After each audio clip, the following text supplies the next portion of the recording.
I have missed things. People have been violently abusive with language towards me when I was honestly trying to help them.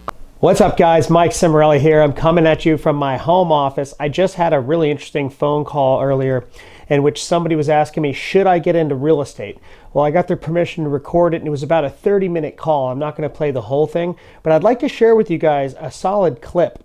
We talk about, changing positions and changing career paths. And, I think a lot of you might be in this similar boat, which is why you clicked on this video. Like, should I look at completely rerouting where my life is going? And so I've got some, I think, very valid questions to ask that I've both asked others and myself, and I'd love to share those on this video with you guys. And then please let me know what you think in the comments, because I'd love to keep this conversation going, and I can't wait to see what you think. And so I'm in this little position where I'm thinking about finances. I'm thinking about doing something that will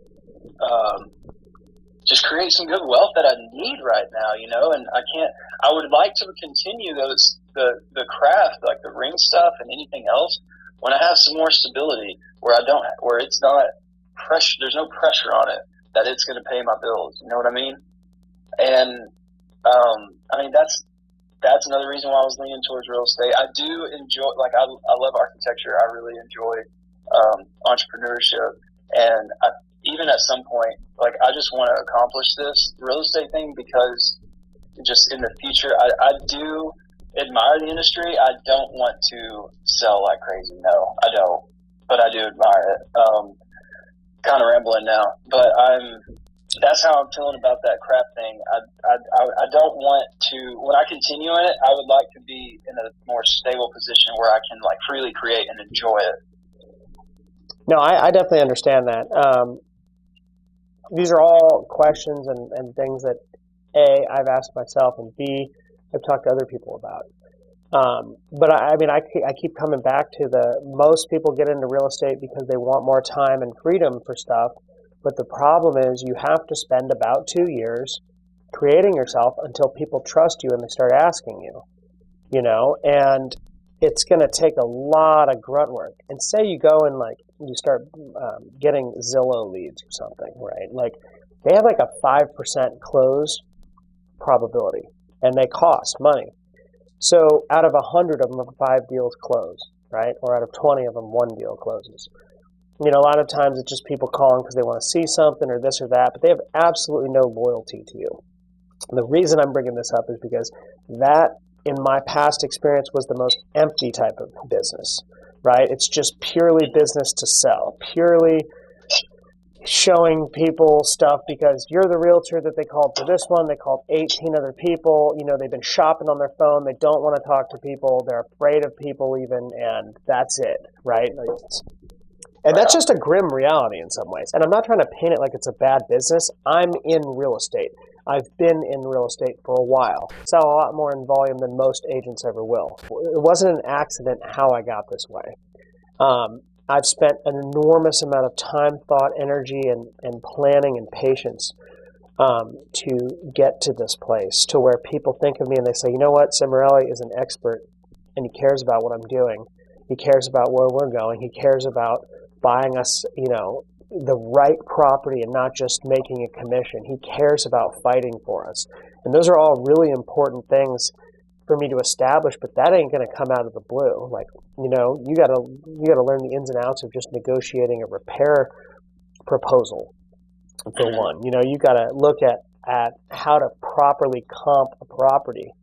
And when I say that, I don't just mean, hey, this is the price per square footage and the lot size and the location. I mean, how are you comparing that? Are you looking at apples or oranges? Is this property built in 1998 or 2018? Has it been renovated? How did they do the renovation? Who did it? Did they do it right? Is it too choppy? Is it too open? Do they not have enough space? Is there any adverse facts? Is there a power line running through the back? What if you know what I mean? There's a million different things to think about on each transaction. And if you miss things, one of the most embarrassing things, and I'll tell you because I have missed things, people have been violently abusive with language towards me when I was honestly trying to help them. I was honestly looking out for their best, for their best game, and been smacked around emotionally, not physically, of course. But the reason I'm telling you this is because, dude, the first 2 years are not easy, and they are a destroyer phase. It's like your tribulation. I'll just tell you that right now. And if you don't have some extra funds to get into it, like I think I had $10,000 when I started, and that was a good cushion to start with. But if you don't have that, I mean, it's really tough to get into if you've got bills to pay and stuff.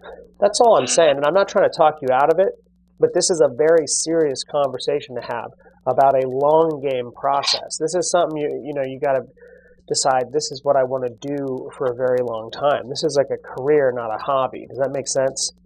Yeah, definitely. So I come back to, I highly encourage you to align your talents and passions with your goals. And if your talents and passions are music, I believe that God has a door open for you somewhere. And if your talents and passions are sales and negotiation and crafting business deals, then I believe then God has a door for you there too. But if those are two different things, right, or you may be confusing them, like maybe the sales and negotiation is actually to open the door so that you can do what you're feeling called to do. It's really good, man. Thanks. Okay, I want to pause here, and I want you to think about this, and then let's get back on another call. Yeah, dude.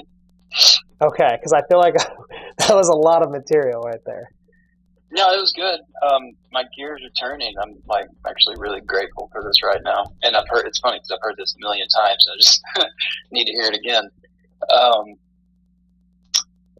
Yeah, man. I'm a little speechless right now. Thank you. You are very welcome, and God bless you. And I will chat with you soon. All right, buddy? All right, bro. Thank you. Take care. You too. All right. So that's actually a common conversation I have with people who want to get into something like this. And if you guys are still with me, thank you. I hope that I did something good for you. I hope I inspired you a little bit. This is a huge deal to pursue a career and a craft, to take your time and your patience and to really hone in on something and to study excellence in that field, in that realm, and get good at it. And then, what's the word I'm looking for? Pick the fruits from the trees that you've planted from the seeds. If that makes sense. So I hope, he said he was speechless. That's really heartwarming to hear that. And, I hope that I inspired you guys a little bit. So if you guys would like to get into a deep discussion on career path, I would love to do a recorded call like this and, help inspire. So again, my name is Mike Cimarelli. I've been in real estate for a really long time. I have a family of 5 and growing, and I'm just here I'm wired to inspire, man. So I'll catch you guys on the flip side. Please like, comment, and subscribe to my channel, and stay tuned for new content. Peace.